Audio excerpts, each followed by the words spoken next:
Brad, what have you done now? What's up, everybody? Welcome to the Brad Gilmore Show on demand. I'm taping a show here, but hold on. I got a phone call. Hold on here. Hold on. Is he there? Hello? Can you hear me? Hello? Hey, Dallas Jones, a.k.a. Corbin Dallas. It's funny that you caught me right now. I'm taping a radio show, but you're on live right now. What's going on, man? What's up? How's it going, guys? So what are you up to, man? I am actually in the studio as we speak. What? Okay. For those you don't know, Dallas and I, or Corbin and I, sorry, excuse me, I don't want to put your government out there. Corbin and I. Government, I mean, it's in my name anyway. It is in your name, but it's your last name, so I don't want to put your full name out there. But Dallas and I in 2011, of course, we actually been in the studio recently. I was in the studio yesterday with Mr. Avery Is Us. But what's going on, man? What are you working on right now? Right now I'm really just working on cataloging a lot of stuff, man. Just kind of like figuring out what I want to go for the next song, next project, and just seeing what my voice is, and like kind of like getting that just like repertoire of just like songs that I have. So just been working on recording a lot of stuff right now. Yeah, you had Water come out. What was that, in like July of last year or somewhere around there? Yeah, July 20th. Yeah, July 20th. How was with the reception? Did you like appreciate it? Because the thing is, we put out albums together before. That wasn't anything new, but This was the first time you kind of soloed out. You had your own steez. It was all your own creativity, your own vibes. How did you think it was received? I actually think it was received really well. I feel like a lot of people, since it was my first project, I feel like it was definitely like being very vulnerable and like showing everybody like, hey, this is like what I've been working on, even since 2011 or whatever other like features I've done before. This is something that I kind of like, took upon myself and said, okay, what does Corbin want? What is my music? What is my sound? What is something that I want to like give to the world? And the reason why it's called Water is because I can only describe my music as water, as fluent, as very calming, soothing, ambient, like type of vibes. And I wanted to create that vibe, and the only way is to name it Water and kind of like portray everything after how I felt about my music, and which is like very fluid, very calming, soothing sound. I like that. So, because the thing is, like, for people who don't know, like when you create something, everybody has their own way about, going about it. Sometimes you get an idea for a song in your head, like you'll get a song title and you'll write the title down and then you'll make a song around it. Sometimes you hear the music first and then you craft the song around the music. Now, was Water, did you get this idea of like, I'm going to call a project Water, and then you kind of crafted what the sound was going to be? Is that what you're saying? Well, yes and no. Yes, to the point where it's just like I crafted like every sound, like every song after I made every song, because I've had the idea for Water for a very long time. Like, yeah, I remember it back in like 2014. I remember you talking about Water. So I've always had the idea of like portraying my music as water. I'm sorry. So it's just like I finally got the resources, or I finally got like a set in stone. Like I felt like that was the sound that I needed for that portraying, so I definitely like had the idea for a long time, and had a couple of songs, I scrapped them because I felt like they weren't cohesive, and kind of going back and forth with it, and just kind of like letting it like just like sit for a little bit and focus on more like just features or other artists. And then when I got to, it's like literally right before I left Houston last year in August. I drove to Denver, I drove to Portland, and I kind of like went on this like just once I left Houston, I kind of went on a road trip of just like finding like these different ideas and inspirations, and kind of like went to Portland, spent 2 weeks there, and then went to Denver right after that, and lived in Denver for like a month and a half with my mentor, and we recorded the project because I was just literally sitting there making music every day, all day, and just kind of like getting the time and getting the resources to expand on the idea of what I had for the project. So it definitely was a start of something like I already had, but it just fell into place because that's what I knew I wanted, and it just, it came to be. I think it's dope too that it was one of those things that you had the idea for a long time, but you were just waiting on the opportunity, the moment for everything to feel right. and you put it out. You've liked the reception. Now you're kind of back in the lab trying to cook up the next move. You mentioned though you've been working with some people. I know you were here in Houston. You and Ave Dave, DJ Ave, us, whatever. I don't even know what the hell his name is. What does he go by anymore? I don't know. I think it's he goes by Avery. Avery. I think he goes by Avery, but I mean, like his solo project or solo music is under us. And when he's with Wild Moccasins, he's the drummer of Wild Moccasins. He's just Avery. Yeah, it's funny though. Avery of Wild Moccasins. Avery of Wild Moccasins. Yes, it actually says on his credit Avery, the drummer of Wild Moccasins. That's what it says. Yeah. But I know y'all had a show here in the H, and that's when we kind of linked up and got back in the studio. But how was that show? Is that satellite? I know it's kind of a smaller venue. Oh man, in the H, it's but so yeah. awesome. Like literally, like every family member,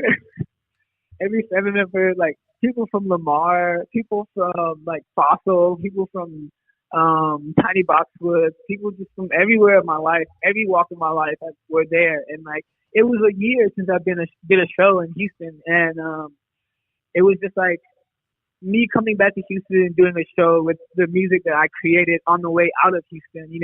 Kind of bringing back that like, kind of like doing like a a homecoming, or just like I'm back from like college, showing you what I've been working on. Right. This is where I got my doctorate. This is what I got my doctorate in, or my bachelor's. This is what I did while I was away. And like people, it was so crazy because like it's been a year since I performed in Houston, and like I've still been performing in LA, in Denver, and where else? Like just like Los Angeles, like everywhere. What are the differences? Not to cut you, but like what are the differences between like a Houston crowd and an LA crowd for music? Is there like a major difference? I can give you three examples. So Houston crowd, I mean, for the Houston crowd that I received last time, is the only one I can base it off of, or even the ones I dealt with Avery, just like, either be a festival or anything like that. Like the Houston crowd, you just feel like a lot of love. I feel like in LA, you get a lot of like attention. People are just like, oh man, like what's going on? Like, people are just kind of like foot traffic and kind of walking by, or if it's just like, an event. I performed at the Peppermint Club out in LA, and it was just like a lot of like, people came through who knew other artists and just kind of like just to support. I feel like honestly, I'm not gonna lie, Denver crowds are probably one of my favorite crowds. Why is that? Are they like when we were like doing our stuff, I always loved doing Austin, they always had like a deep appreciation for the music. They'd actually sit there, listen, and engage. Is that like what Denver's like, or what? I don't know. I feel a lot of love when I go to Denver, and like people just they get into the show a lot more, like, because I try to like create an atmosphere when I'm performing, and like, and they just dive into it, and I love it. It's just like they just zone in, and like it's just so like you feel the connection of just like everyone's attention towards you. It's just because they're like zoned in, It's just like they want to hear the music, feel the music, and I mean I feel that in all the crowds I performed, but like in Denver it was just something different. It was something different than when I felt. So I don't know. Shout out to Denver, but shout out to my hometown, H-Town. You know what I'm saying? But yeah, you got to put on. It's definitely like a difference between different cities. Do you see yourself coming back to Houston? You've been in LA now, what, like almost like a year and a half, 2 years, almost what? Almost a year and a half. Yeah. Year and a half. Honestly, I do, but not anytime soon. I have a lot of work to do here, and I feel like that's why I moved. It's kind of like I wanted to see like if I could push myself to another level and kind of like go off and venture off and make my own destiny, make my own like voyage, or make my own like journey. And I did. And it's just been amazing just going on it. And like, cause I just remember leaving Houston. I was like, all right, well, this is it. This is what I spoke into existence, and I don't know 100% how this is going to play out, but I know that I have faith in myself, and I have faith in God that I will, continue to grow. And that's what I've been doing since I left. And like, I feel like there's other places I want to go before I just come back to Houston and like be around, or just like settle down even, because I do still feel like I want to settle down in Houston, but I feel like it's more of like I want to go and explore the world after leaving Houston because I've lived in Houston my whole life. But leaving and like experiencing different things in different cities, it's like become so like, it's definitely something I yearn for. It's to experience different things and like experience different cities and different people. So it's definitely something I want to like do more of.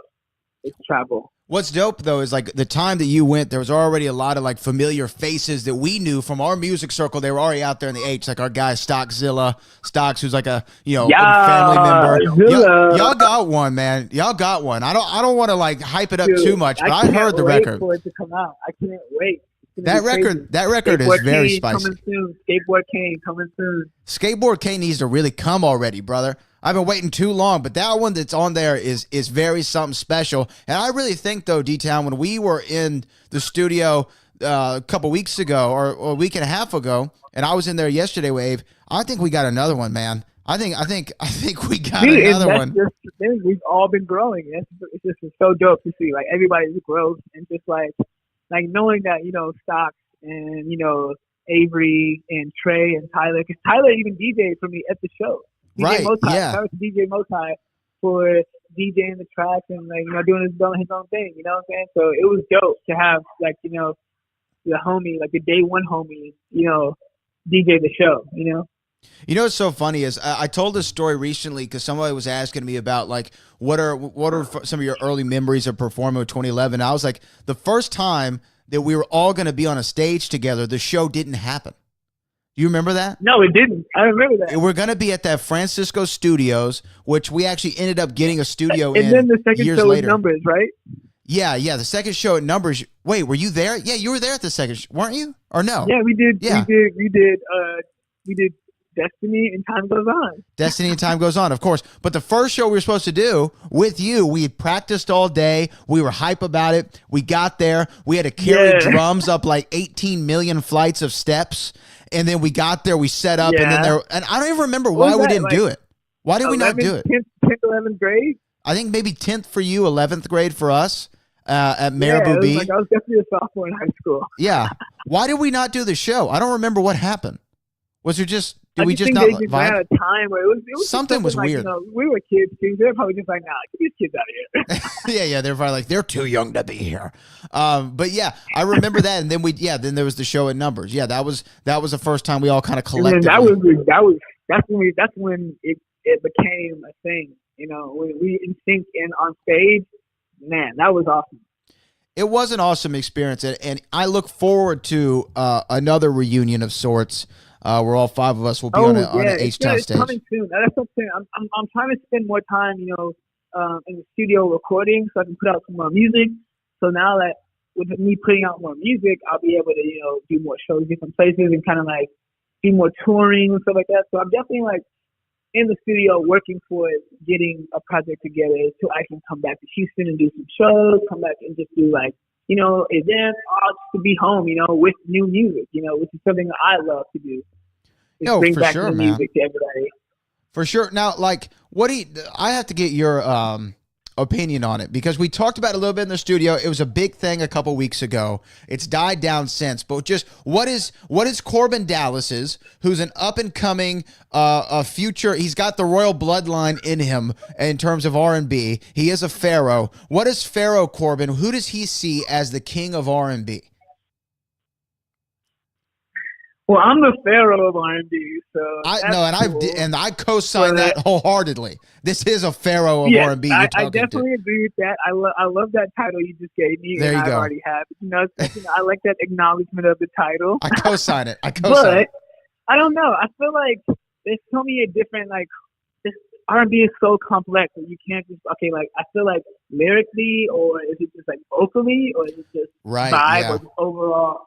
Songs, I think it has to be like catalog. Tank is a powerhouse. Vocal power. Tank is dope, man. Tank, but I love are we talking about just different eras or all over? I think what you have to do is the Isley Brothers, not Isley Brothers, but you got a lot of Isley, you got those people back in the James day. Brown, Marvin Gaye, you know what I'm saying? Right. I mean, there's a lot. Are we talking this era? I think that it has to be, longevity of the run, body of work, hits, vocal ability, and songwriting ability. I think that those are the categories you have to look at. And I think that if you look at the current era, Because I'm sorry, after seeing all the stuff about R. Kelly, I can't support the man anymore. So I can't bring him up in the conversation. I think he's a total creep bag. R.I.P. to his everything. R.I.P. to his catalog. Because as much of a genius as he is, I can't get past it now. I really can't. And I actually am pretty good. I'm pretty good at separating. Fly was a good song. I Believe I Can Fly, brother. I mean, he's got so many great songs that I love, but I just can't get now. Like, to me, my mind is telling me no. You got to think about like, his intentions. You got to think about his intentions towards his art. Like, who is he's talking to? You know, right. That's what I was gonna say. Like, when you hear my mind's telling me no, but my body's telling me yes, it's like I can't get past that now. What does that mean? It's so disgusting to me now. So I'm taking him out of the conversation. Yeah. But I think Chris Brown, Usher, I think those are two of the more recent ones who have a real go at it. I think you might have to give it to Chris. Usher for sure. Usher has hits, but like Justin too though. Yeah, that's an interesting one. You said Justin, right? Justin Timberlake. He's got hits. He's been out man. For a while. And they put him in the pop category, but that 2020 Experience, the first one, was so good, and it was such an R&B record. Yeah, I guess you're right. I don't know. I feel like Usher or I don't know. There's a lot of new people that are really dope though. That I don't think that have potential to be be there. Like, would you say D'Angelo or like what is like? Not Jacquees. Is that neo soul? Is that soul? Like, right. Yeah. I don't know. I think there's so many people that are like considered R&B, but there's like so many sub-genres of R&B that we have to think about. Right. And you know who's a name that a lot of people weren't throwing around? John Legend wasn't in anybody's conversation. And I don't know why he wasn't in anyone's conversation. Why though? Why wasn't he? Like, yeah. Like, Green Light, freaking... Oh, he's got hits. Yeah. Whoa. Hit him down. Yeah.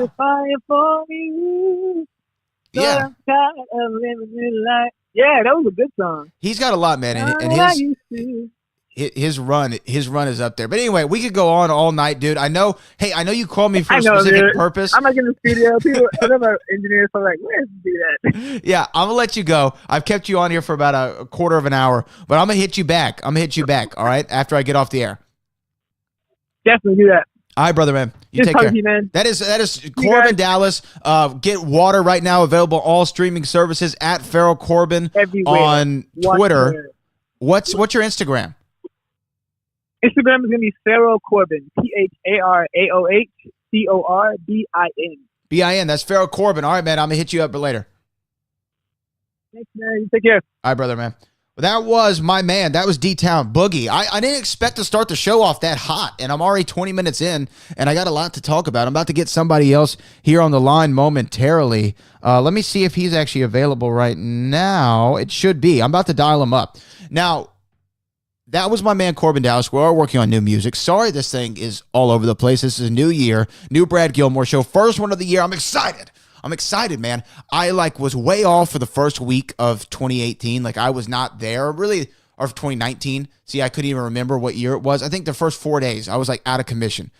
I wasn't having it from, the 31st to about the 3rd or the 4th. I wasn't there. Since then, I've been hitting the ground running. I've been getting a lot of crap done, brother. And me and my man Avery, like we said, we were in the studio. I've been doing stuff with Book. We got that big match coming up this Saturday, Booker T versus Rex Andrews, The Last Stand.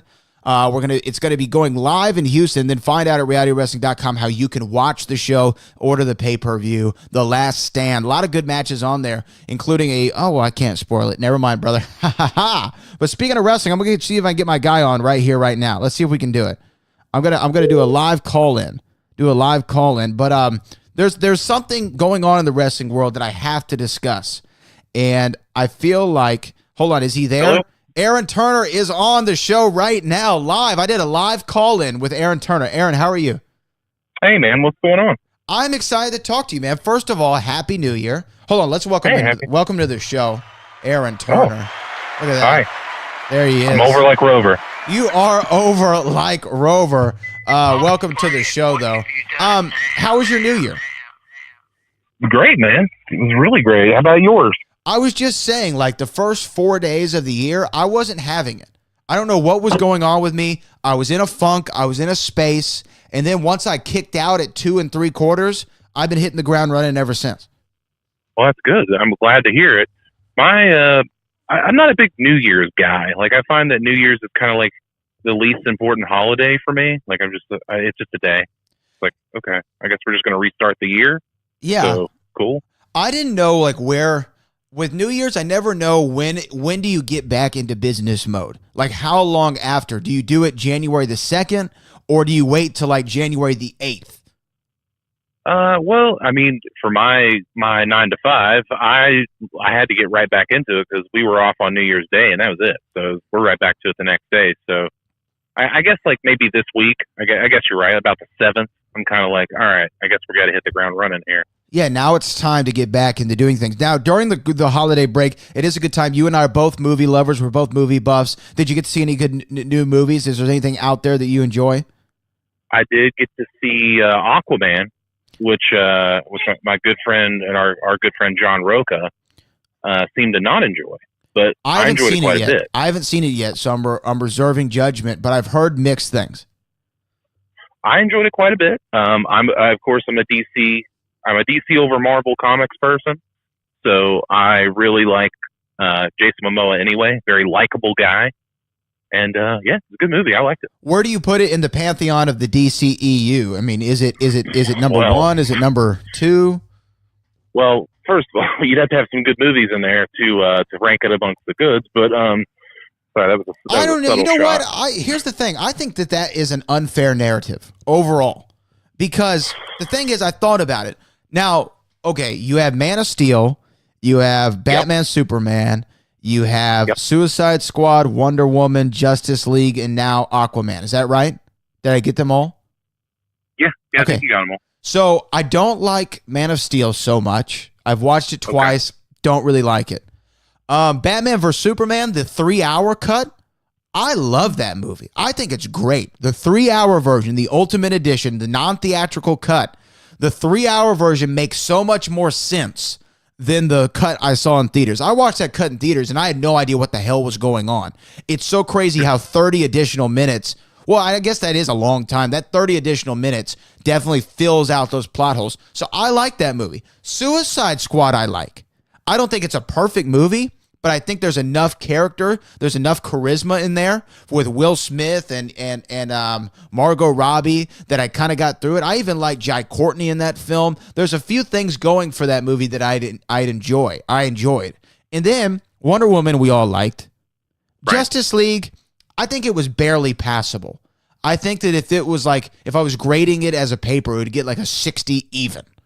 I think it was barely passable, and I haven't seen Aquaman. So I actually like the majority of the DC films. So I might be in the minority of that. So I kind of, whenever someone says, DC, it's not hard to beat the last one. I don't know. I've actually, except for Man of Steel, I've liked them all. See, it's funny because I actually really like Man of Steel. Like, I like it better than Batman v Superman. I actually don't like Batman v Superman at all. Did you see the 3-hour cut? You saw the 3-hour cut? Yeah. I feel like the 3-hour cut made it better. I could be wrong in that, but that's what I felt. I just feel like there's a lot of misses in there. It's like everybody talks about the Martha moment, which is whatever, but it's just like it's just missing something. It just doesn't feel like a Batman and Superman kind of story. Like, I won't say it's too dark because it's not, but it's just kind of like, I don't know. Maybe the previews made it look like one thing, and then it was another for me. Like, I think Ben Affleck casted as Batman is perfect. I think he's great. Perfect Batman. I think he's great. He looks just like him. He looks just like Batman. You would want him to look. I thought he was Henry great. Cavill's great, and like you said, Wonder Woman. Everybody likes. I love Wonder Woman, and I agree with you on Justice League. I think it's about as average as it gets. Right. But there's some cool stuff in there. Like, I like the Flash. I thought he was awesome. Flash was good. Ezra Miller was very good as the Flash. Great. Yeah. I think that what killed Batman vs. Superman, the only thing that I just couldn't get past, I really couldn't get past Jesse Eisenberg. I just saw, you know who he really was? He was really Mark Zuckerberg. He was like, He what, really was, he's yeah. what Mark Zuckerberg is, and he just continued. It was like a sequel to The Social Network, because now Mark Zuckerberg is like public enemy number one, and I feel like that's who Jesse Eisenberg was continuing to play in Justice League. It just didn't feel like Lex Luthor. You know, Did you? I'm sure you saw the after credit scene of Justice League with Lex Luthor and Deathstroke. Yes. Okay. It's so weird because that was like the first time a post-credit scene, I was like, oh my God, like I get it now. Like I like him now. And it took me, did you see Venom? I haven't seen Venom either. I really want to see Venom. I wanted to see it in theaters. Here's the thing though. I wanted to see it in theaters, and typically, if there's a movie I want to see in theaters, there's nothing that's going to stop me from seeing it, except this time the lady interfered, and the girlfriend was like, I want to see it as well. And then by the time, you know, we finally got around to trying to go see it, it was out of theaters. But now it's on demand, I think. So yeah, you can see it anywhere. Yeah, so we're probably going to do that this weekend. It's so weird because I'm sorry to burst your bubble, but I don't like it. I think it's a terrible movie. But anyway, that's fine. There's a post-credit scene at the end that totally turned me around. I was like, why isn't the movie just this? It is weird. This is perfect. It is weird. Now, so you say though you're more DC than Marvel. But comics wise, yes. Oh, comics wise. So movies wise, you're on the other end of that spectrum, I'm assuming. Yeah, I mean, they've got more of a, you know, my favorite comic book movie of all time is The Dark Knight, of course. I don't think there's any beating The Dark Knight. I think it's The King. But I mean, just the MCU has been kicking out so much good stuff, quality pictures, and DC just really hasn't had a real chance. You know what I'm saying?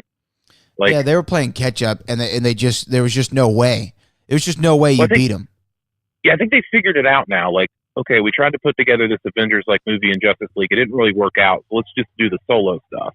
And then you see something like Aquaman, which, you know, I'd be interested to hear your thoughts on it when you see it. But it's kind of like, okay, I get what this should be now. It's just a really fun movie. Like Jason Momoa and Amber Heard are so good together. Like, you would assume that they were like in an actual relationship. They're so good on screen. Yeah, and I the good parts of Justice League really were, you know, Jason Momoa, the scene where he's sitting on the lasso, which was great. He played it great. I loved all the Wonder Woman stuff in Justice League. I forgot until we were just talking about Justice League that Cyborg was even in that movie. Yeah, that's a shame. Yeah, because they could do so much with Cyborg, and I forgot that he was even in that film. And so I don't know. Good character. I think that there's a lot. I think that I watched a Justice League animated movie. I don't remember what it was called, but they did the origin of Cyborg. And I was like, man, I've never really found myself enjoying Cyborg at all because he wasn't in Justice Friends or anything like that when I was a kid, so I didn't know a lot about him. And yeah, I'm in on Cyborg. I just wish that they did him a little better. There's a few that they have just not been able to pull to the big screen. I think Green Lantern's another one that they just can't figure out yet. I think that Cyborg's a difficult one to figure out. All the Marvel characters, though, have really come through really well. I was so surprised how real Thanos felt. Yep. He felt like that's a real guy. That has a lot to do with Josh Brolin as well. Josh Brolin's a great actor. It does. So that helps. It does, but like his motivations made sense. And the crazy thing about Thanos, why I think you can make a case for him, if not the top one, he's definitely top 3 all-time superhero villains in any film, because his motivations were justifiable to an extent. You know what I mean? Like they were justifiable. It's like, hey, y'all are overpopulated. There's not enough natural resources for you to continue on the way you're living on. I'm going to kill off half of you, and we'll see what happens. It's almost like, I don't know, do you know what the Georgia Guidestones are? I'm sorry, say again? The Georgia Guidestones. Have you ever heard of these? No, I don't. No, so they're these random stone tablets that showed up in Georgia. I don't know what city it was in, but they were like rules of how to live from here on out. And it was like the population of the earth should be 250 million. This, and this. I mean, so they're like rules of how to sustain life. Really creepy. No one knows where they came from. One day they weren't there, the next day they were there, and they have all these information on it. But I feel like when I was watching Thanos, I was like, it's like he's following these Georgia Guidestones, which which I don't agree with any of it, but I'm saying it's justifiable. Like, I understand his logic. So I think that's what makes him such a compelling villain, and why I thought that Infinity War is the best Marvel movie. It is. It's the best Marvel movie for what it was able to accomplish. I'm not ready to give it that yet, but I definitely, you could make the case. Absolutely. It's top three. Definitely. For sure, top three. Well, you say all that stuff about Thanos. I'm sure you saw Black Panther as well. Because I kind of felt the same way about Killmonger. 100%. Killmonger was completely justified. It's like, hey, you've got all this Wakandan technology, and look at our people who have been ostracized for hundreds of years, and where have you been this whole time? I was like, that's totally understandable. There was a definite Malcolm X vibe to Killmonger, and a really grounded sense of reality and what I loved about Killmonger was he didn't feel like he was in, even though he did feel like he was in the Marvel universe, he didn't feel like he was in the Marvel universe. I felt like this was a real guy. This is a real dude. And this is somebody I know. Like, I know people, who have like a similar mindset, not to the crazy, I'm going to kill you kind of mindset, but like kind of a similar vibe. I know that guy. I've talked to that guy, and that's why I felt like he resonated so well too. Okay, on the spot, Aaron Turner, top 5 movie villains of all time. Go. Oh boy, movie villains of all time. Heath Ledger's Joker. I'll go with Thanos. I'll go with Killmonger. I'll go with Loki from the first Thor. And then, let's see, of all time, geez. That's so tough. Let's see. And we're talking superhero films only. We're talking superhero films only. What about Gene Hackman? Do we like Gene Hackman as Lex Luthor? Yeah, but he was hokey as all get out, and that's how it was supposed to be played. Right. But I wouldn't say him. I wouldn't say he was like what about 89 Jack Nicholson as the Joker? He's great. He's great, but it's just not. It's not top 5. He didn't really like Bat. He kind of didn't stop Batman. You know what I'm saying? Like, he didn't even really come close.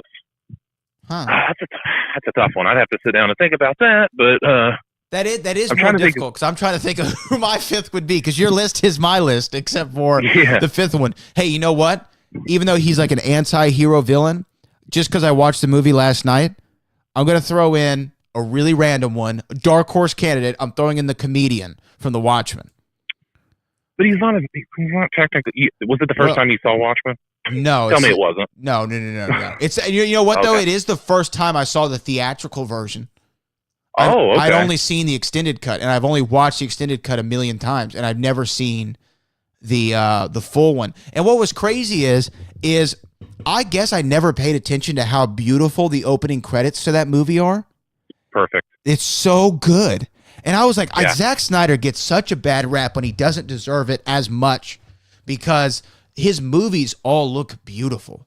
They're all shot so well. Even the opening scene to Batman vs. Superman, when Batman's parents are killed and the pearls go bouncing down the gutter. I mean, just the way it's shot is so gorgeous. And the opening credits to Watchmen, they're up there for me of like top 10 opening credits of all time, because the comedian shooting JFK, JFK shaking hands with Dr. Manhattan on the White House lawn. There's the whole Nixon thing. It was crazy.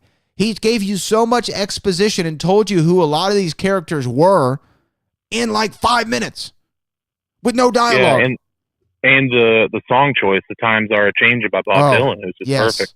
Perfect. Just a perfect. I think Watchmen is such an underrated film. It's my favorite DC comic ever. Like, I love it to death. I think it's outstanding. I think the comic book or the movie is good as well. I think there are a couple things that are missing out of it, but I don't hate Zack Snyder at all. All these people give Zack Snyder crap. I like that. I like Dawn of the Dead. I even like Sucker Punch. Like, I like all these things. I think he makes good looking movies, and some of them are more hits than misses. I will say he's not batting 1,000 in terms of overall quality of films, but I think that he gets a worse rep than he deserves. Way worse than he deserves. I think, like Watchmen, I really love. I think, line last night that stuck out to me that I always forget that I love, and every time he hits it, I just love that line, is where it's just like, what about the American dream? It came true. I was like, man, what a great line. You're looking at it. Yeah, you're looking at it. Oh, man, what a great line from the comedian. And what, are you excited about the Watchmen series on HBO? I am. I saw the teaser the other day, and I was like, oh, boy, that is for me. It looks good, man. It looks real good. The line I always take away from that movie is when Rorschach is about to get zapped by Dr. Manhattan, spoilers, when Night Owl's telling him, you've gotta compromise, you gotta deal with it, and he says, never compromise, not even in the face of Armageddon. Oh, geez. What a great line. I can't remember the full joke that he tells Rorschach in his Rorschach Diaries in that movie. The Pagliacci joke. Yes, I love that thing. Yeah. What a great movie. Okay, I didn't bring on Aaron Turner, though, to talk about movies, but we can. We could talk about movies for the rest of the show. I brought Aaron Turner on to talk about something else. Before we get into that, once again, I'm going to reiterate this Saturday, World Gym Arena, Booker T versus Rex Andrews. Go to realitywrestling.com to find out how you can watch that match. It will be on pay-per-view of some kind. Find out at realitywrestling.com. But I have you on to talk about something that's going on in wrestling right now, a new company, a new promotion on the horizon, and you were there. You were there on the front lines. You were ready to go double or nothing and go all in on All Elite Wrestling, which is the new venture from Cody Rhodes and the Young Bucks, the Elite, and the Khan family, who owns Fulham FC, which is a soccer team or soccer club over there in the UK, and the Jacksonville Jaguars, divisional rivals to the Houston Texans. Is that the team you root for? Do you root for the Jaguars? No, I'm a Titans fan. So. Oh, duh. Oh, well, yeah. I double hate you. Okay, good to know. They used to be the Oilers. How can I root for you with the Titans? They used to be the Oilers, and they refused to give up the lineage and the colors, and they're a disgrace to the National Football League. But aside from that, and I understand it's a cool name, but I rather would have them stayed and remained the Houston Oilers. I think the Houston Texans is probably the worst name in football, like name of a team. It's up there, yeah. The Houston Texans? Come on now. That's awful. I'm excited for the XFL. I hope we get a different name and a better name. Houston Heat? I don't know. Houston Sippers? I don't know. There's a lot of stuff out there. But anyway, we're talking about All Elite Wrestling. There was a, what was you call it? A press conference / rally that went down yesterday. Yeah. You were there as a call it a press conference because I'm a professional. Well, you are a professional. I am not. But you were there for the press conference. You are a correspondent and a contributor to Pro Wrestling Sheet, and you were there to help cover that event for that incredible publication. Shout out to Ryan Satin and all the people over there at Pro Wrestling Sheet. Give me first off, when you heard January 1, well, really there were rumors for a long time, for a couple of months, but January 1, it was official. All Elite Wrestling, the new wrestling promotion, was coming down the pike with Cody Rhodes, Young Bucks. What was your initial reaction? I got to be honest. I was pretty skeptical about it when I first saw it. I was like, whoa, like we're just going to do the whole thing? Man, okay, Double or Nothing's one thing, but to have like your own wrestling company, like that's a completely different animal. Like I'm sure that you've seen with Reality of Wrestling, like just being behind the works there. It's not like any other kind of startup business. It's not like you're making, and I'm sure it's hard to make like your own bakery, but to me, it seems to be a little bit different to start a wrestling company than it would a bakery. Absolutely. So it's like going from 0 to not 100, like 1,000. Whoa, okay, we're jumping way up here in a matter of months too. Like from All In on Memorial Day weekend to now they have their own promotion. So now it's a whole different. And they're not only are Cody and Matt and Nick and Brandy all wrestlers, but they're also executives in this company. So now you have to play two sides. So that's just a lot of responsibility that probably makes their day-to-day life extremely difficult and busy now. It is, and to me, I was actually, I knew that they were talking about in All Elite Wrestling. I knew that it was something that was being discussed. The trademarks were filed. There were rumors that the Khan family were behind it. I actually got to give shout out to S.E. Scoops, who originally broke the story about All Elite Wrestling and the Jacksonville Jaguars ownership being involved. But I surprisingly, when All In was announced, I was like, okay, I think they've got some buzz behind them. I don't think they're going to sell 10,000 seats at all. I think they'll do probably 6,000, 6,500, but enough to where you can call it a success and not a failure. I didn't think they would fail. I just didn't think they would hit 10,000 seats. And then I remember you and I were texting the day tickets went on sale, and you were like, yeah, I can't get them. I can't get them. They're sold out. Yeah. And I was like, wow. And then I was like, okay, they sold out. That's good. And my skepticism for some reason, and I didn't want them to like not succeed. I didn't want them to fail. I guess my skepticism was just at all-time high because I'd seen this story play out too many times before. Oh, yeah, we got an investor, we got some money, we got some buzz, we're going to put on a show. And then the show, okay, you sell it out, but, it doesn't look that great. But then the production value was phenomenal. It looked great. It looked as good of a show as you can get without WWE production, right? I mean, It was way up there as far as quality of production, quality of the broadcast, the way the entrance looked, the lower thirds, the ring, the aprons. I mean, the entrances, everything was thought out, planned out well. I guess I shouldn't be shocked when it's coming from the son of one of the greatest of all time, Dusty Rhodes, mind and, ring guys. So I thought, okay, let's see what happens. I think they'll do another event. Then, All Elite Wrestling. I was actually more optimistic than I think most people were. When I saw the announcement, I was like, oh, this can definitely work. This has legs. They've got the buzz. They've already put on a big event. Now they got a billionaire family backing them. They could really make a go out of it. And here's the thing that I keep pointing out that I haven't heard a lot of other people do it.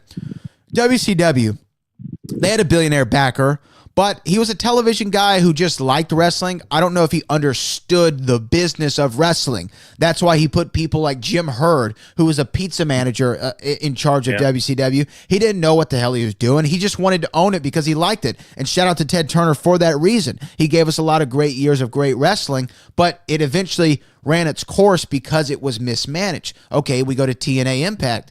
TNA was really good from 2006 to 2010. I think that they were really good during that period. And I actually found myself enjoying TNA more than WWE for a couple of years. Really that time where Booker and Kevin and all of them were kind of there at the same time. You had Hogan, Flair, AJ, Samoa Joe, Bobby Roode. You had a really great talent base. They were doing compelling television, six-sided ring. I was all in. You had Sting.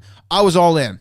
And I was like, okay, this is a good company. But then, once again, it was owned by somebody with deep pockets, but they came from the energy world, knew nothing about wrestling. Now you have the Khan family. The son seems to be a wrestling fan. I think his name's Tony Khan. Huge. Seems to be a huge wrestling fan now that Aaron Turner's correcting me.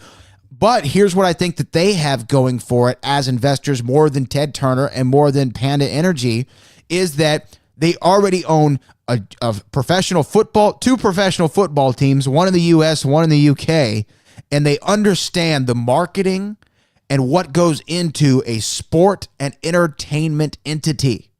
Because Jacksonville Jaguars, yes, they are sport, but they know what it's like. They have to promote their stars, their quarterback, their running back, their wide receivers. They have to think of marketing strategies, plans, merchandising, how to get people into an arena. They understand it all. That's what I think that they have going from it from their end, and why they think they can make a real go out of the wrestling company is because they have that background. Do you think I'm crazy for that?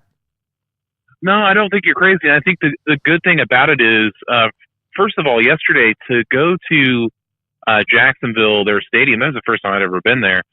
And just to kind of see it and see, like, not only was, Tony Khan there, of course, he's the president of the company, but his father that was there, I believe it's Shahid Khan. I'm sorry if I'm pronouncing that wrong.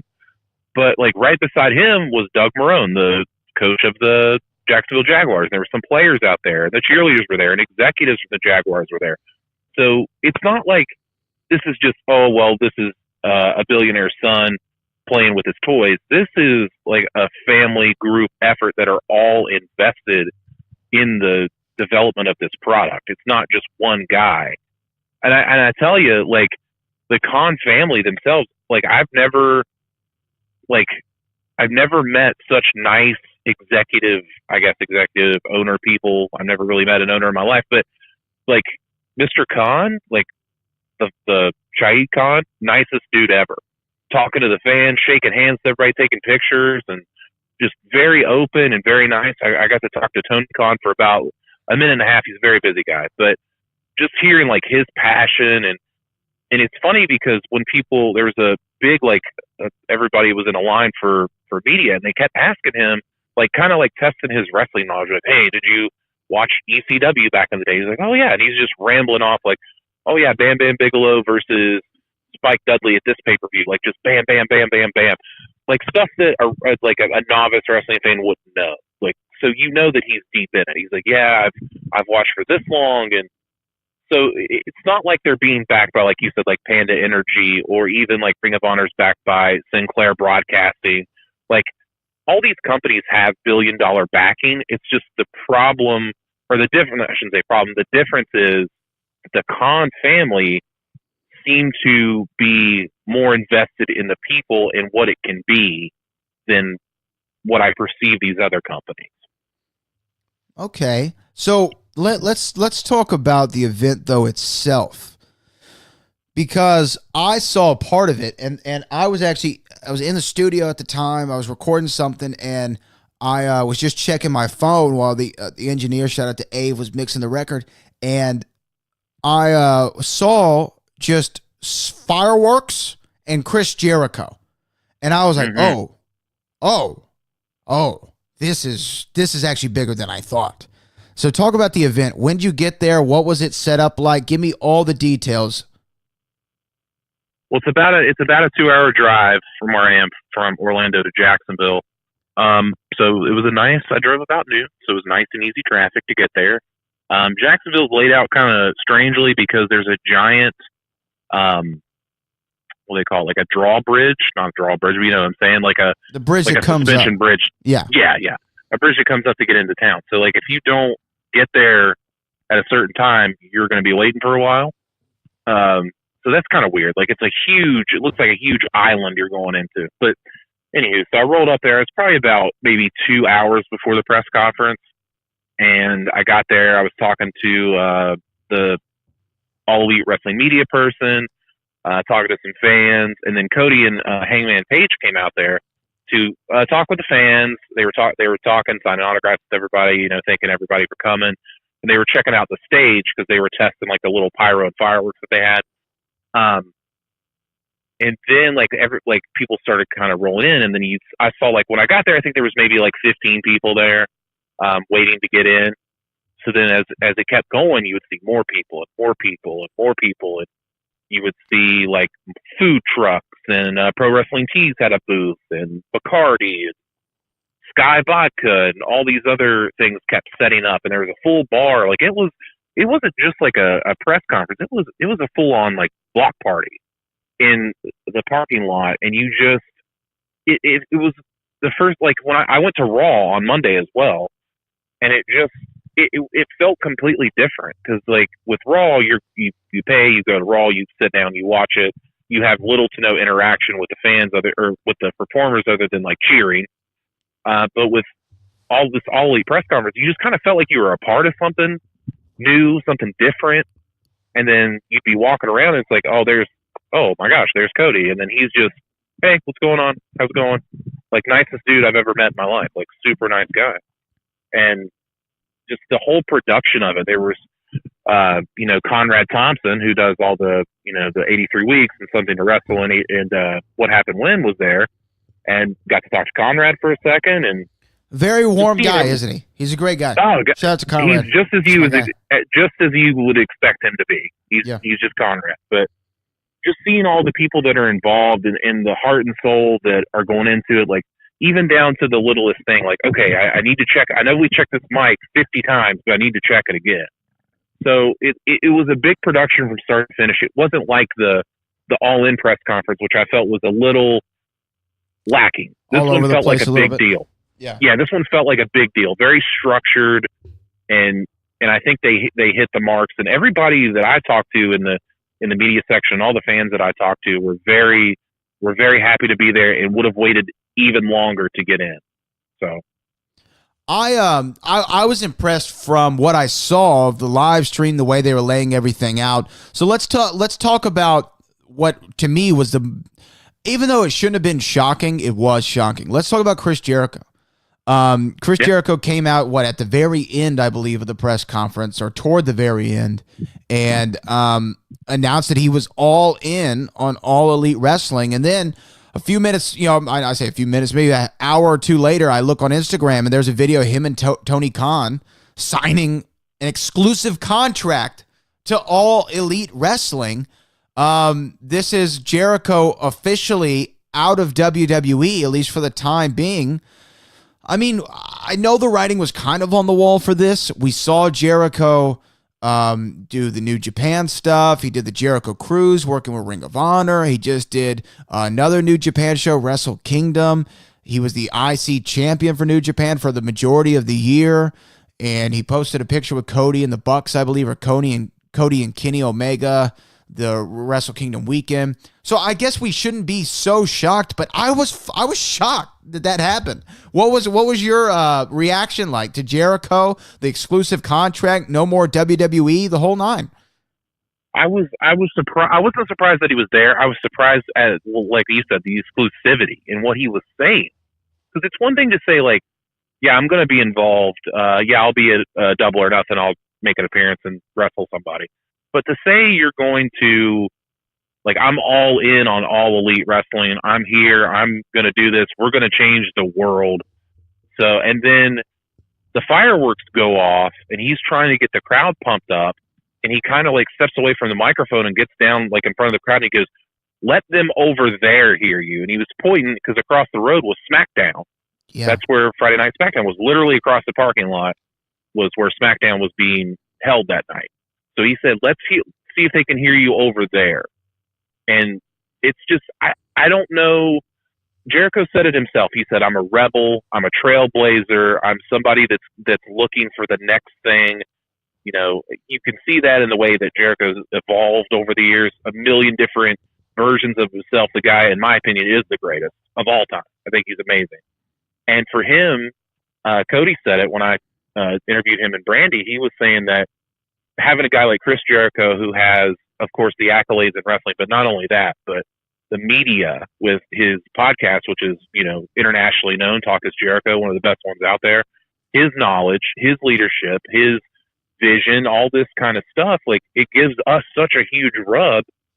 And he hasn't even started wrestling yet. So what's going to happen when he starts putting on, 5-star matches like he has been? So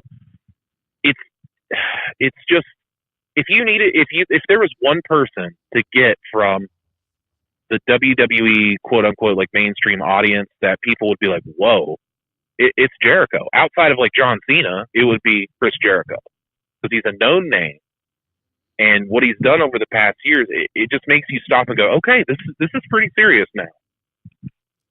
It just, to me, I didn't hear that he said that. Why would he do that? Why would he say, "Let them over there hear you"? I mean, WWE, I don't know. I don't like that, to be honest with you. I really like Chris Jericho. Met him several times. He's been on the Heated Conversation before. Quality human being, very warm, very receptive, and I think that it's great that he's with All Elite Wrestling. I don't really enjoy the shot so much at WWE. Maybe he was just trying to get the crowd, like you said, on his side. Yeah, I think he was just trying to get the crowd. I don't think he was saying, "Hey, run over there and start a riot." I think he was just like, because he kind of did the Hogan thing, like over there, and like, it was just Jericho being Jericho kind of thing, being the hype man.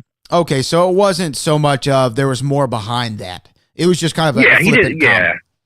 Yeah, he didn't get on the mic and say, "Screw those guys." He was just like, let him hear you over there. Kind of like, he's a rocker. So it's kind of like that.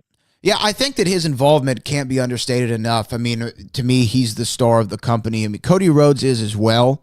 And as far as mainstream recognition, that people might be like, "Oh, Cody Rhodes? Yeah, I love Stardust," or "I love Cody Rhodes when he was in WWE because he was there for, a decade." Or Chris Jericho, obviously one of the top, 10, 15 guys of all time.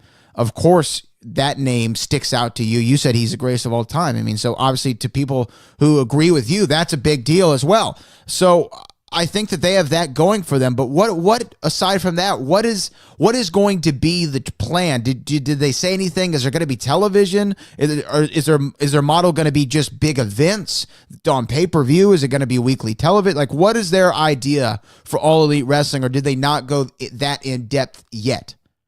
I'm so glad you asked that exact question, because I asked Cody that exact question. And you can find that on Pro Wrestling Chief's YouTube channel. I asked him straight up, sorry, there's a plane flying overhead. It's all right. Is there a TV deal? Is there a streaming deal? Because All In was streamed all over the place, pay-per-view, like what's going on? And Brandy kind of took over and was like, we can't really get into that right now. And then Cody looks at me and he says, can't really get into that right now, and does a big wink and says, I'm winking at you. I'm definitely winking at you. Can't really get into specifics, but I'm definitely winking at you. Okay. So you perceive that to be what? What do you perceive that to be as? You were there. What do you think that means? I perceive that to mean we've got something in place. We're just not ready to do it yet. Because you got to think, where are they going to put it? If you're going to put it on Monday, no way you're putting it on Monday. Right. Bad idea. And I think they want to see where SmackDown's going to go, because SmackDown is moving to Fox, and there's a lot of talk of SmackDown moving to Friday. Right. So there's rumor out there that All Elite already has the trademark for a show, Tuesday Night Dynamite or whatever it's called. So I think they're waiting for that. I think they're waiting to see the Double or Nothing numbers. But also talking to Nick Jackson of the Young Bucks, the question was brought to him, like, hey, are we just looking at big events? Because they announced the Las Vegas one and Jacksonville shows. And he said, oh, no, we're doing other shows too. Like, we're not going to do just big stadium shows. There's going to be touring. There's going to be, we're going to go to different places. And even Tony Khan, when I talked to him, he said, my second home is in England. So we're going to be going international. This isn't just domestic. Like, we're not going to bounce to Chicago to California to wherever. He's like, we're going to go international. So it's not just going to be these big stadium shows. Now, I don't think they're going to be running Biloxi, Mississippi on a Wednesday night. No offense to Biloxi, but they're going to be doing these, these spot shows here or there. You maybe go for a weekend across California, hit LA, Fresno, and somewhere else. And I think you'll probably see more of that model. I don't think they're going to be a 300-day-a-year company. That would be insane. Yeah, I don't think that's. I mean, that's barely maintainable for WWE now. I mean, I think that they make more money outside of house shows than they used to. Their model is flipped. So I think that would be foolish for them to attempt that. But so there probably is a television deal in place. They probably want to wait for SmackDown to move. So maybe in October or later this year, late this year, I should say, November, December, we might hear something about television. Is that the vibe that you got, or could it be even sooner than that? That's the vibe I got. I think they're really waiting for maybe even at the double, like if they do a special like Double or Nothing press conference, you might find out something there. But I think everything is going to be after Double or Nothing. It's in May, so they got a few months to kind of gear that up. So I think that's when you'll hear something first. Is after Double or Nothing. And people talk about everything. They're saying, "Oh, TNT's interested, TBS." Wouldn't that be crazy if TNT and TBS got back into the wrestling business? Yeah. Insane. But that's nothing confirmed. They couldn't talk about it, but all I got from Cody was a couple of winks, exaggerated winks that told me we've got something. We're going to save it. So. Well, I am excited to see exactly how they roll this thing out, because I think, and Booker and I talked about this on Heated Conversations. I said I think that this could be a legitimate alternative. Finally, another one that really is going to do it right this time, because it's been 17 or 18 years, almost 18 years. Wow, I feel old. Almost 18 years since WCW closed down, and TNA never came close. They were the number 2 company, but it was like, WWE at the very top of the mountain, and then TNA is just like taking the first couple steps up the mountain. Yeah. They were the number 2. They were the second highest up there, but it wasn't, a fair fight really. I think that All Elite could be a number 2 to WWE. I don't see it overtaking it. I don't think anyone could see that happening, but I do think it could be a legitimate number 2 company that is on somewhat equal footing, right? Yeah, I think the best thing that the Bucks and Cody and All Elite has going for it is they're hot right now. They're on fire. Right. And to come out at a press conference and say, listen, we're going to pay competitive wages to WWE. We're going to pay men and women the same. There's no sliding scale. That's huge. It's massive. If you're someone, let's say you're someone in let's say you're in Raw and you're like, I could go to NXT and I could make this much money, or I could go to All Elite and I'm already at the top of the mark and I could go around the world. I don't have to worry about being locked down to all this stuff. I can go to other promotions. That's something that Cody mentioned as well. Like Chris Jericho, still going to do his cruise. Joey Janela, still going to put on his show, still going to be a promoter, still going to wrestle for other companies. So it's not this, it's exclusive. Some people are exclusive to the brand, but it's not something that you have to do. So it just, to me, I see All Elite, I see, wow, that's like endless opportunity. It's like it's like Amazon. It's just like, when you see Amazon at first, you're like, what could this be? And then it's everything. Right. Like All Elite Wrestling could be everything. Now and now maybe I'm just a little too hyped from the press conference, but that's really how I felt. Like they really turned me there. Just listen to them talk and listen to the passion that they had. Like, we're really going to do this. Our focus is the wrestler and the fan. It's not money. It's not this. Of course, those things are great, but it really is this. And it didn't feel like lip service. It felt like they really meant that. I'll be excited to see, how Double or Nothing, plays out. As of right now, I plan on making plans. I plan on making plans to be at that show. I want to see it in person. I kind of kicked myself that I didn't make more of an effort to go to All In because it was such a happening. Do you think that we're going to see similar type content that we saw in All In for All Elite Wrestling? I was talking about this with a friend of mine, and I said, I might stray away from the dick druids and focus more on other stuff. Yeah, you and I had such a good conversation about that at one time, but we did. It's I don't know, because so Tony Khan from what I heard was that at All In and came up and approached the Bucks at All In or called him on the phone at All In or whatever. So he saw that. He knows what it's about. So I don't think we're going to see dick druids. I don't think we're going to see anything like that. But I think you will see unique characters and talent. I think you will see Joey Ryan in All Elite Wrestling. I think you're going to see some spots that Joey Ryan likes to do. I think you're going to see it. Do I think you're going to see something that was a big talk around the wrestling weekend regarding something? No, I don't think you'll see that in All Elite, but you might. It's you never know what you're going to get. And the way that they explained it, it's everything. It's, you don't care if you're this, you're that. We're inviting everybody. We want different styles. Tony Khan talked about that as well. He wants all different styles, lucha and this, and it has a comedy acts or different stuff like that. Will have a place there, is what it seemed like to me. I don't think we'll be as extreme as Dick Druids, because that was more of a payoff to their show. But I think you might see some, I guess we'll call it sophomoric antics that I find hysterical. I don't think it'll be prevalent, but I think you might see it. Aaron? Yes. You cut out there for a minute. You said you don't think it'll be as prevalent, but what? But I think you will see it.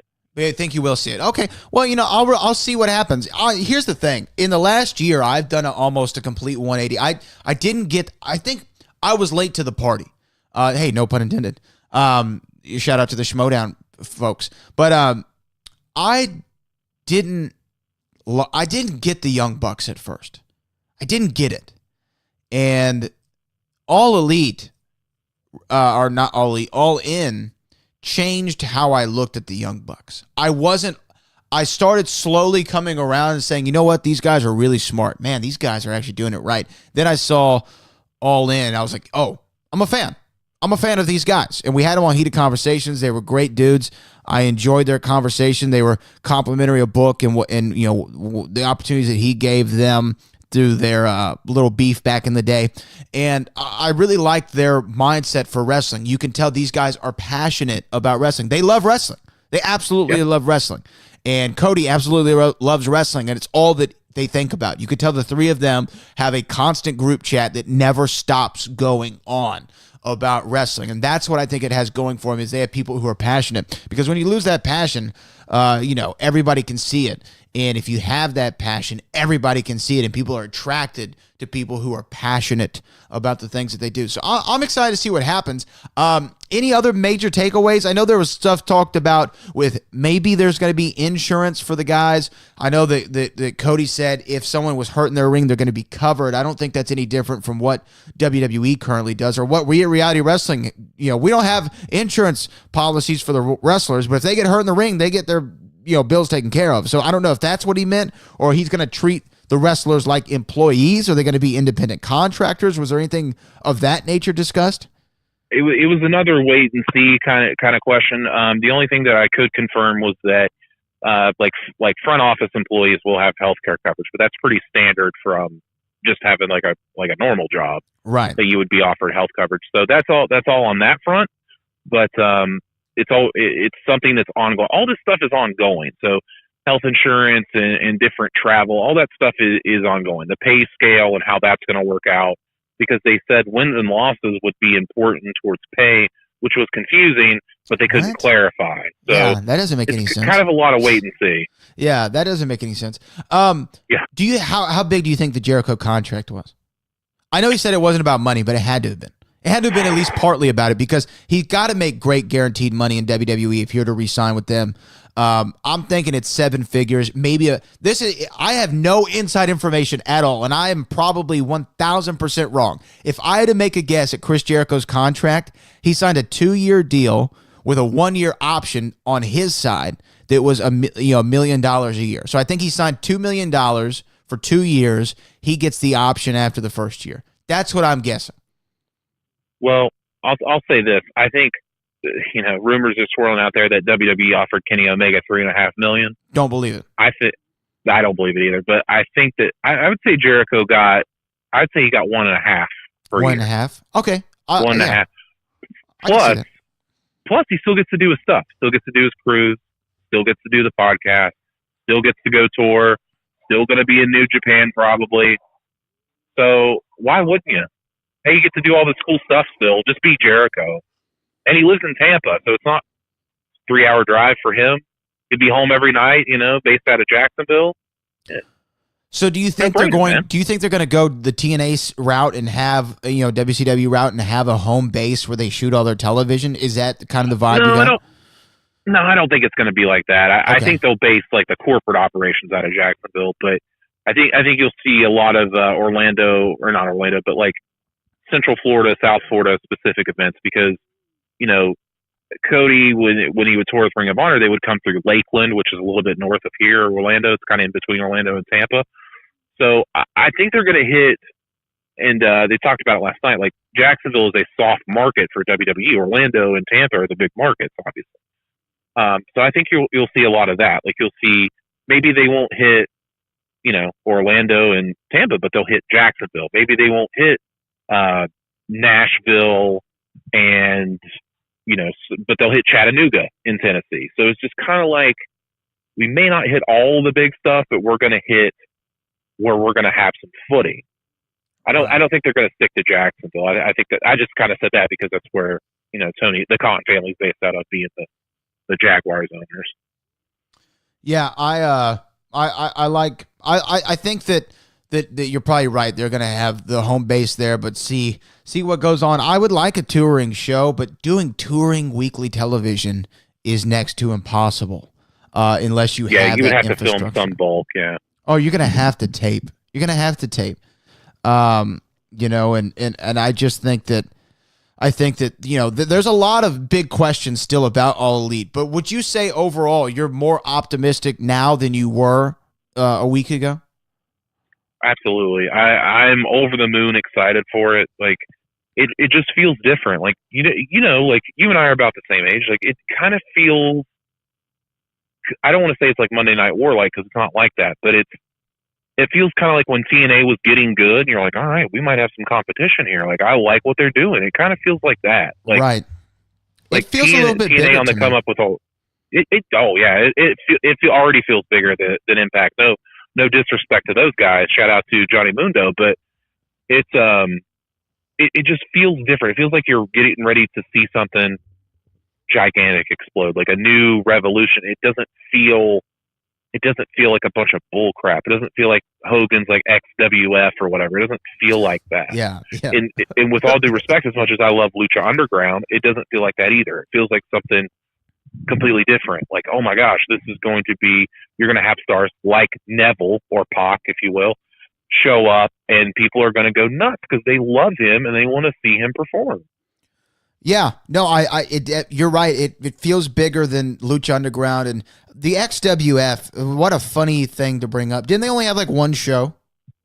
Yeah, one show. One show. Oh, well, you know. And what was the main event? Hogan versus Jerry Lawler? Is that what it was? No, that wasn't what it was. Was that what it was? I don't know.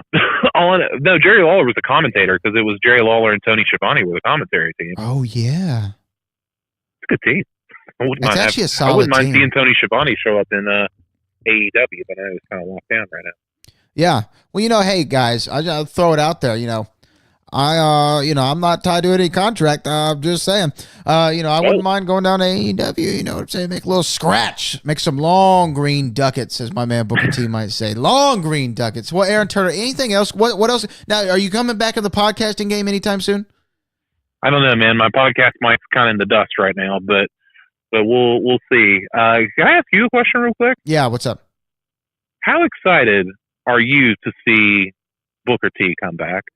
You know, I am excited. And the thing is, being at Reality Wrestling, being on the back end of it and writing a lot of the show and coming up with storylines, this is something that myself and the director, Kevin Bernhardt, would pitch, you know, a little bit. Every now and then you just say, hey, you know, what if you, did something with this guy, something in the ring, you know. He'd be like, yeah, maybe, you know, I don't know, da-da-da-da.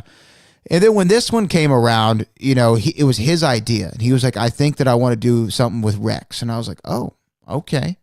And the build of it has been so exciting. But I'll say this. It wasn't last weekend, but the weekend before last, we were doing our Christmas Chaos show. And I was live streaming on the Reality Wrestling Twitter page or Facebook page, one of the two, whichever it was. I was standing there on the apron. And I don't know, have you seen the altercation between Rex and Booker? Did you see it? I saw the aftermath because I saw Matt at the announce table and I didn't see you, and I was like, what happened to Brett? Oh yes. Well, yeah, I had the camera. I'll send you the episode. It's on YouTube. Like, watch the thing. It was so well done between Book and Rex. But when I saw that was when it finally was like, oh wow, this is actually going on in 2 weeks, and I'm really amped about it. And today is, at the time we're doing this, is Wednesday. Today's Wednesday, tomorrow's Thursday, so I'm just about a couple days away from sitting ringside and watching Booker T, who main evented the very first WWE show I ever went to. The very first show I ever went to was Booker T. The main event was Booker T versus, or King Booker versus Rey Mysterio for the World Heavyweight Championship. And now, all these years later, 13 years later, I'm sitting ringside. I'm going to call the action for Booker T, what is supposed to be his last match ever, Reality Wrestling's Last Stand, Booker T versus Rex Andrews in a grudge match, non-title, but it's a grudge match. I'm excited to see it, man. I really am. I'm amped. You know, we did the final heat about 4 years ago with him and his brother, and I thought that was a career highlight for me to call a Harlem Heat match.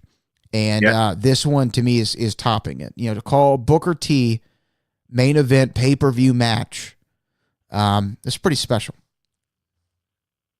Yeah, and as a Booker T mark, I like to call myself, I'm pretty excited about it. I saw he was coming back, and I was like, man, Book looks like he hasn't changed. It looks like he's in better shape than he ever was before. Like, right? And that's saying something, because he was always in great shape, but he, like, just seeing like his workouts, I'm like, man, this guy, he's de-aging. He doesn't look older from like King Booker to now. He looks like the same guy. Yeah, he looks the same. He looks identical. And it's like a decade and a half later, and he looks the exact same. I am a little shocked by it. You know, his dreads are much longer, but everything else is pretty much the secrets, man. They hold all the secrets. The power's in his hair. The power is in Yeah. the man's hair. I'm excited to talk to him. You know, we're gonna do heated conversations before that show, and it's gonna be interesting to see what kind of mind state he's in the day of. You know, I've never really been around Booker so much the day of. You know, when he's gonna wrestle, and you know, I'm just cool that, you know, he's having fun with it. WWE's cool with it. They're letting us kind of do whatever we want with reality wrestling, and I'm excited. I'm excited to see it. That is Reality Wrestling Last Stand going down this Saturday. If you're in the Houston, Texas City area, limited tickets. And when I say limited, I mean probably, not even joking, pre-sale numbers wise, there's probably 7 left at the time that we're doing this. So they might be sold out by the time people hear this. But, you know, we can add seats, standing room only. If you want to get there, we can. Life finds a way. No comps. No comps, but life finds a way. So just, you know, if you really want to be there in attendance, I say check it out. And like we said, we're also going to have some big matches on the show. We're going to have a triple threat, what we're calling a triple threat, no limits ladders and tables match for the Reality Wrestling Tag Team Championships. That should be fun. Van Harrison, who just did a WWE tryout about a month ago, is going to be defending his television championship against a returning mystery opponent who's a former Reality Wrestling champion. Don't know who that's going to be. And also the Diamonds division is in action. Hai Yun defends her newly won Diamonds Division Championship against Ali Rex. And what we're hearing is Hai Yun is going to be unveiling something or bringing something out with her. Or there's something new going on. The rumors are out there. I don't know exactly what it is, but we're going to find out Saturday and at the Last Stand. RealityWrestling.com for more information. But Aaron Turner, why don't you give your plugs? You're at what, AT Titanium still? Yeah, AT Titanium on Twitter. I'm probably going to change it at some point because, as I told Ryan today, I'm now an Ace Reporter. So You I might are have an to Ace change Reporter. it to Aaron Ace Reporter. How's it working with Ryan Satin? Man, I tell you, like, people give Ryan so much crap on Twitter. It's almost mind-blowingly hysterical. Because if you ever talk to him, nicest guy, given me so much. Like, I've never like really asked him for anything, and he just gives. He's like, hey man, you want to go to Jacksonville to cover AEW for me? I was like, are you serious? He's like, yeah. So, with just out of the blue, just gives me a show and always asks me how I think about things, and we're like, what do you think about this? What do you think about that? I always have an open dialogue with him, and has always treated me with respect, and always a giver, and never asked for anything in return. Great dude. Okay, yeah, I think that he gets way more negative reaction to him than he deserves. What I mean, he's a quality human being in my book, and anybody who can put up with John Roca twice a week deserves the Congressional Medal of Honor. God, so God knows I used to do it once a week. I was hard once enough. a week's enough, brother. Twice a week, whoo, and especially like during like Schmodown season. What did you think? What did you think of the Schmodown Spectacular? I tell you what, man, it impressed me because it just keeps getting bigger. And just when I think it's hit the limit, I'm like, there's no way it's going to get bigger than this. Like, this has got to be the best it's going to be. I see the Ben Bateman and Mark Riley championship match against the Shire Wolves. Oh, man. I was like, good Lord. Like, they're still doing it, man. Still getting it done. And it gets better and better every time. Like, just when, and I don't know why I do this, but I guess because, Christian is such a grinder, man. That guy he won't die. Like, he'll just keep going and going and going. So it shouldn't surprise me that he keeps up in the game. Like, everybody there is up their game. And just to see it keep going is pretty spectacular. And now they're touring. So, yes, going to New York soon. So it's bigger and bigger and bigger. It's really incredible to see it grow and to see it get bigger every year. Yeah, it is nuts. And I'm excited. I will be in attendance in New York City. I have an undisclosed role on the Schmodown for the live event. So I'm excited. I'm excited to go out to New York City, see. I've never been to a live Schmodown. I didn't go to any of the ones in Los Angeles, so I'm excited to see what it is in person in the big city, bringing the lady out with me. So we should have a good old time out there in New York. I don't think there are any tickets available, so I can't plug that. But if you're in New York and you're going, say what's up to Brad Gilmore. No comps, but life. Yeah. I may not. I probably won't see you in New York, but I might see you in Vegas. We'll see. We'll talk about that later. Yeah, we might have to figure something out that way because I don't think I'm going to miss that one. And Vegas has become somewhat of a I wouldn't say a second home, but like a retreat. a family Sure. retreat in a way. I don't know, like a beach house. Like your uncle had a beach house and you didn't really know your uncle that well, but every now and then your mom would be like, hey, let's go to your uncle's beach house. Let's go to, Oh yeah. Uncle Reese's beach house. I feel like that's what Vegas has become for me. It's Uncle Reese's beach house. But anyway, Aaron Turner. It's not a bad beach house. It's not a bad beach house. Aaron Turner at AT Titanium on Twitter. He's changing it soon, so follow him before he does, and you can't find him. He might be returning to podcasting soon. Who knows? Maybe next time we do this, brother, it'll be in person in Sin City. Well, I guess I should say real quick, ProWrestlingSheet.com has all of the videos from yesterday, all of my photos. I got to interview Cody and Brandy, the Young Bucks, Adam Page, and Tony Khan. It's all on that page. So if you go to ProWrestlingSheet.com, you'll see everything I did from yesterday. Heck of a day. Heck of a day in the life of Aaron Turner. Aaron, I got to run. I got to get out of here. I appreciate you coming on and joining us on the show. And we need to catch up, not on a podcast soon. Let's do it, brother. All right. I appreciate the great Aaron Turner. I am Brad Gilmore. We will see y'all next week on the Brad Gilmore Show on demand. Oh, Brad, what have you done now?